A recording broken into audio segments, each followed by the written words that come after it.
Orang yang berzikir itu orang yang punya tanah subur. Orang yang enggak punya zikir adalah tanah yang tandus. Orang yang berzikir adalah orang hidup. Orang yang enggak berzikir adalah bangkai berjalan di muka bumi. Hidup tapi dipandang tidak hidup. Maka kita kudu berzikir, mengingat Allah. Mulazamatul dzikri, berzikir. Ya ayyuhalladzina amanu dzkurullaha dzikran katsira. Wahai orang yang beriman, berzikirlah kalian dengan zikir yang banyak. Banyak. Jangan dikit-dikit. Di mana saja kita kudu ingat Allah. Islam pada berbicara ini adalah agama yang begitu kaya bunga-bunga rampai daripada zikiran-zikiran yang diajarkan oleh Nabi besar Muhammad sallallahu alaihi wa alihi wasallam.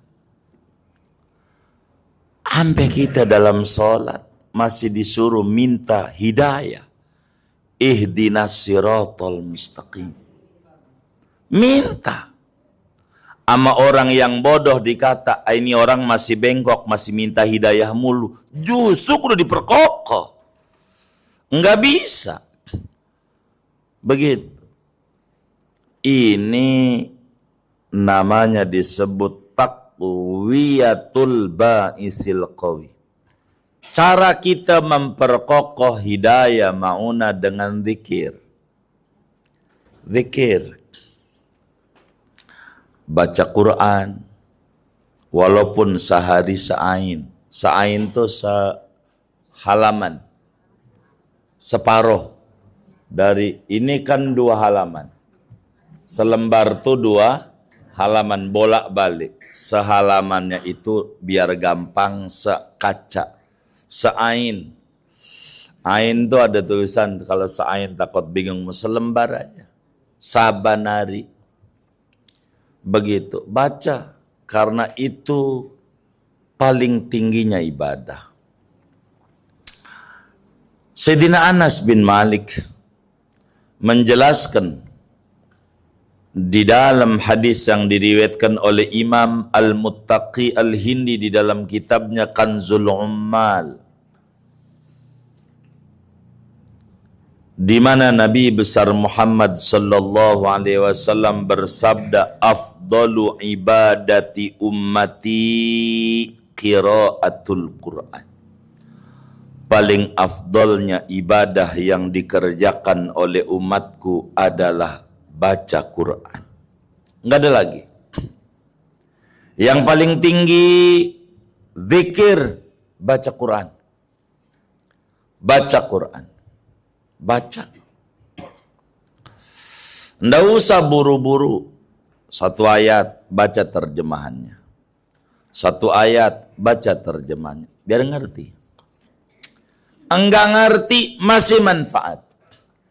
Quran itu adalah al-muta'abbad bitilawati.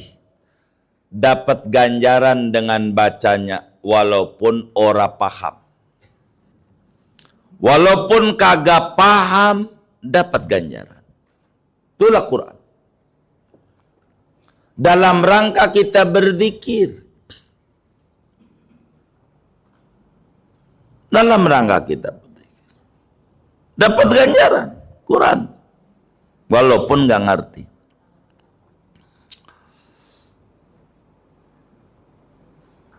Bahkan Imam Ghazali tulis dalam Ihya Ulumuddin kisah karomah daripada Imam Ahmad bin Hanbal, muridnya Imam Syafi'i, di mana Imam Ahmad makamnya di Irak. Ulama mujtahid yang 4, ada 3 daerah makamnya. Imam Abu Hanifah di Irak, Imam Ahmad di Irak, Imam Malik di Madinah, Imam Syafi'i di Mesir. 3 negeri, Irak, Arab Saudi itu di Madinah, dan di Mesir. Ulama 4 madhab pembangunnya. Imam Ahmad saking ibadahnya luar biasa, dianugerahi oleh Allah kemuliaan ngimpi ketemu Allah. Imam Ahmad ngimpi ketemu Allah. Ngimpi. Kalau ngimpi ketemu Nabi Muhammad, jangan tanya, udah sering. Ribuan kali. Begitu. Ini mengimpi ketemu Allah. Saking tingginya kedudukan. Kalau kita nggak usah kemari-mari nih. Ngimpi ketemu almarhum orang tua aja, ora pernah. Yang sering gondoruo mulu gondoruo, kagak jelas ngimpinya. Tidur udah kayak kebo, karena kagak pernah ngimpi tidur. Ada masalah, nggak ada rekaman yang masuk. Ini ngimpi ketemu Allah. Dan bukan sekali, 99 kali. Nah, Muhammad ngimpi ketemu Allah sampai 99 kali. Ditulis oleh banyak ulama dalam biografi Imam Ahmad bin Hanbal, murid Imam Syafi'i. Imam Ghazali tulis begitu dalam Ihya Ulumuddin 99. Setelah 99 ini, Imam Ahmad ngomong dalam dirinya, kalau Allah muliakan saya, bisa ngimpi ketemu Allah sekali lagi, saya pengen nanya dia sama Allah, pengen nanya. Marin-marin gak nanya. Ngimpi memandang Allah, enggak nanya. Pengen nanya. Begitu. Pengen nanya.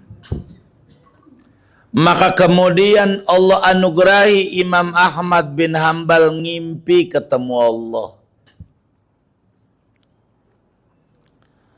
Ngimpi ketemu Allah.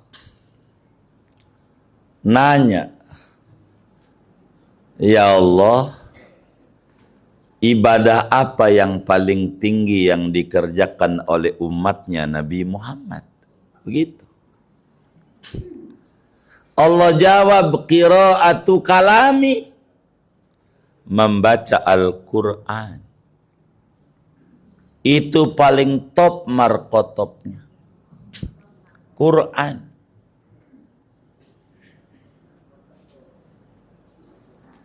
Baca Quran. Imam Ahmad nanya lagi sama Allah, bifahmin am bi ghairi fahmin, kudu tahu artinya apa kagak? Kata Allah, bifahmin am bi ghairi fahmin, mau tahu artinya mau kagak, pokoknya paling top markotopnya baca Quran. Baca. Itu begitu. Baca Quran. Jangan kita terganggu dengan bisikan. Buat apa lu baca Quran, tahu artinya juga kagak. Percuma. Ini namanya setan masuk di hati.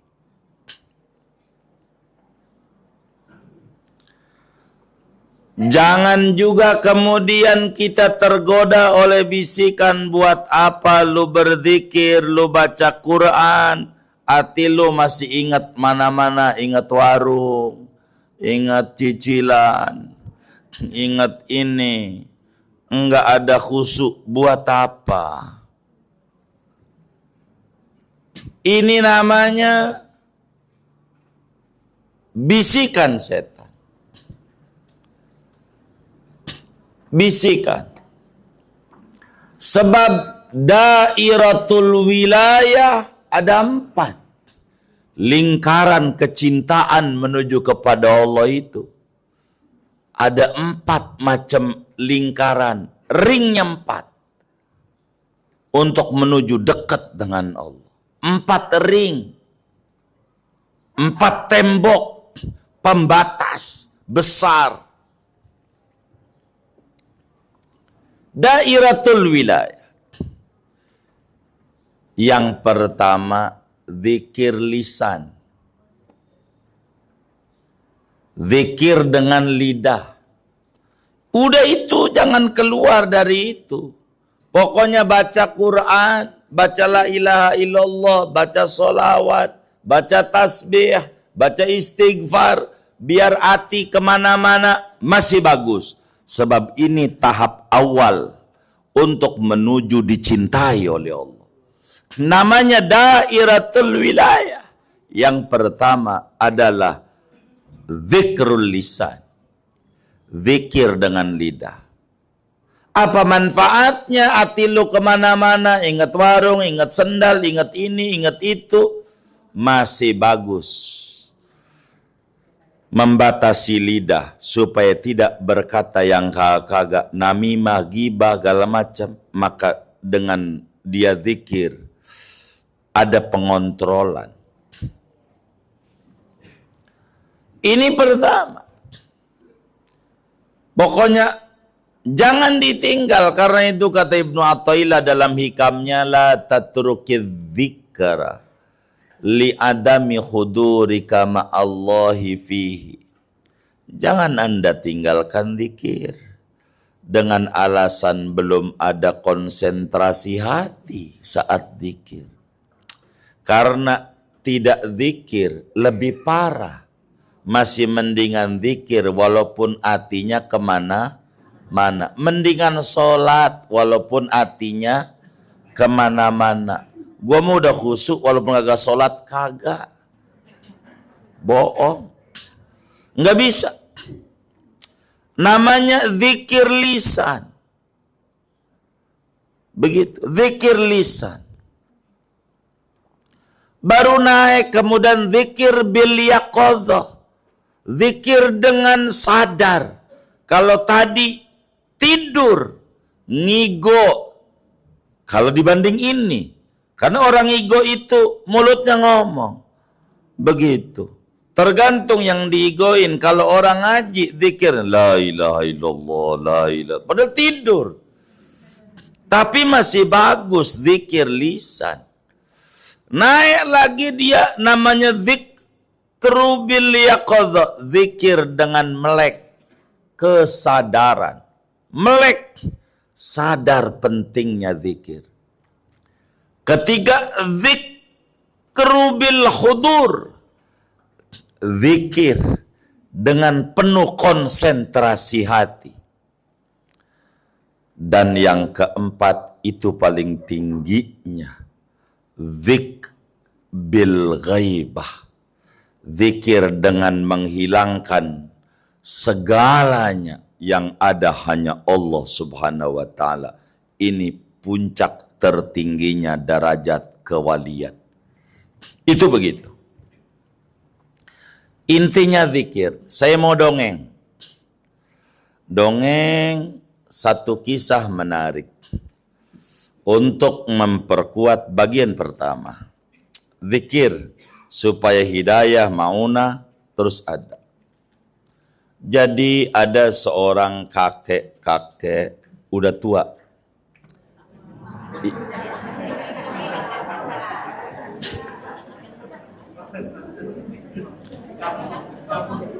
Iya, yang namanya kakek di mana juga udah tua. Dia punya kerjaan saban hari abis subuh baca Quran. Baca Quran. Abis subuh. Baca Quran. Karena kerjaannya baca Quran, cucunya, karena memang dia pas sudah pensiun itu emang punya jabatan baru MC, ngomong cucu, begitu. Cucunya ngikut, karena engkongnya baca Quran. Cucu itu akan ngikutin engkongnya. Kalau engkongnya pagi-pagi main sepeda, cucunya pengen juga beneran, begitu. Kalau dia punya engkongnya itu dia pagi-pagi minggu jogging, cucunya pinta training juga pengen jogging. Itu begitu. Itu normal.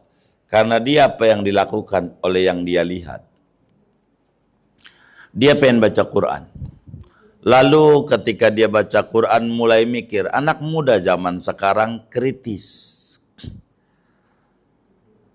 Demennya protes. Dia bilang, buat apa baca Quran?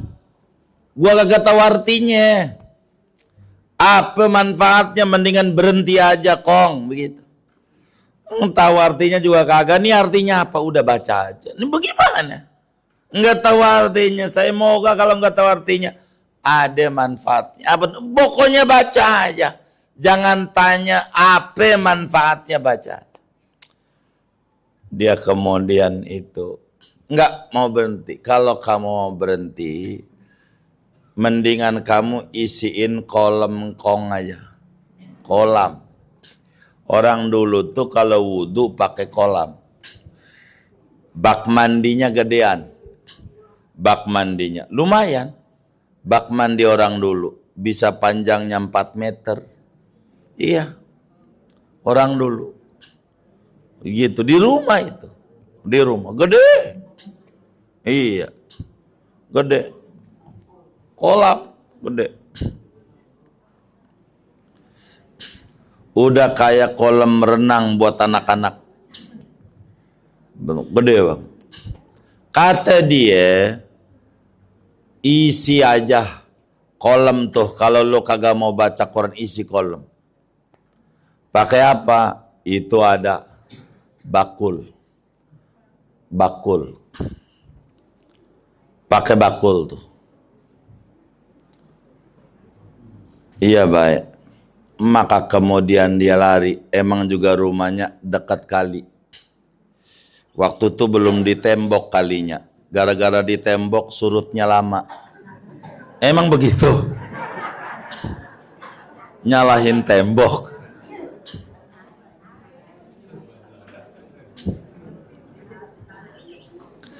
Jadi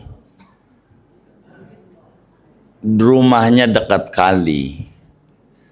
Anak itu ngambil air pakai bakul. Dibawa. Habis. Nggak dapat. Ambil lagi. Habis. Ambil lagi habis. Dia bilang ini kerjaan sia-sia, Kong. Ngapain ngambil air pakai bakul kayak begini? Enggak sia-sia, lu nya aja kurang cepet jalannya. Kalau lu cepet bisa. Maka kemudian itu dia lari ngambil air. Udah dapat di bakul, lari kenceng. Habis juga. Akhirnya itu bakul dibuang depan kakeknya yang lagi baca Quran. Ditendang sama dia. Mana ini kerjaan nyuruh sia-sia? Sebentar. Kata kakeknya, 1 ayat lagi. Shadaqallahul adzim. Ini ada manfaatnya mana? Kata kakek, kan lu lihat tadi. Coba perhatiin bakul. Kan bakulnya hitam. sisa daripada bekas bungkus arang Idul Adha. Emang juga istiqomah. Setiap Idul Adha selalu yang dia beli tusukan sama arang. Ada yang kayak begitu tuh. Gitu. Kena arang, ini yang namanya bakul. Itu yang tadinya hitam jadi bersih, kuning kembali. Begitu. Krem warna bambu. Itu ada manfaatnya, bersih. Walaupun air nggak keisi. Begitulah orang yang zikir lisan. Walaupun hatinya ini enggak bisa diisi cahaya Quran. Karena hitam. Paling tidak bersihin karat-karat hati dengan zikir itu. Ada manfaatnya. Jangan tinggal. Habis subuh baca Quran lah. Atau minimal zikir yang lain. Wirdul Latif. Habis subuh. Baca Wirdul Latif. Begitu. Wirid-wirid Rasulullah di subuh hari. Di pagi hari. Iya. Minta sama teman-teman yang ngaji. Ini yang nulis kitabnya, pengarang kitab kita juga Imam Haddad. Ngumpulin wirid-wirid Rasulullah di pagi hari. Zikir untuk membersihkan karat hati. Karena zikir itu memperkuat hidayah. Kalau orang nggak punya zikir, nggak punya senjata. Zikir itu ibarat duit namanya ATM. Walaupun dia kelihatan nggak ngantongin duit, ada ATM, tenang. Tenang. Iya, tenang. Maka orang itu walaupun nampak kelihatannya susah. Kayak orang-orang kampung saya kan sering ngadain maulid bukan di Jakarta saya. Tapi ke kampung. Untuk apa? Biar orang-orang tahu kampung halamannya. Bukan. Bukan itu tujuannya. Biar orang-orang tahu. Bukan. Biar apa? Biar orang lihat rumah masih banyak yang reot. Dari bilik kecil beralaskan tanah, bukan karpet yang empuk, bukan spring bed, tanah. Tidurnya pakai tikar yang kasar, nempel di badan.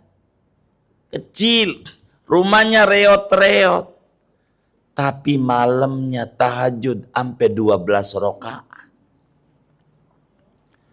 Mana kesenangan dia? Mana? Rumah reot kayak begitu, malam sampai tahajud 12. Ada yang tahajud sampai 50 rakaat. Rumahnya reot. Senang mana dibanding kita tinggal di komplek. Enak, rumah mentereng, gedung permanen. Jabatan ada di kantornya. Usaha ada.